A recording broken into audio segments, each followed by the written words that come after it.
How to use Gemini AI for business tasks.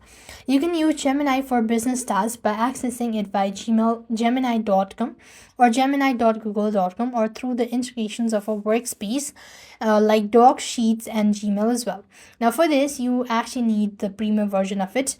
And if you don't have a premium one, then you could use the website version of Gemini itself. So type in Gemini.google.com and log in.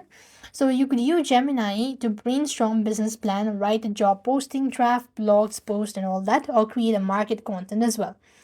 Next, you can create image for logos or marketing materials or generate a short videos from the text description as well. Apart from it, you could also summarize a long article, documents, or email threads to quickly get the key information. And if you want to use the Google Workspace integration, then you need to tap on Help Me Write in the Gmail itself. So basically, for this, as I mentioned, that you need to have the premium version of it. And whenever you tap on the Compose button, you could see Help with Gemini or Help Me Write. And you could just press that out, and then it's going to help you out to write the text. So with that being said, we've come to an end. That's all. I hope the video was helpful.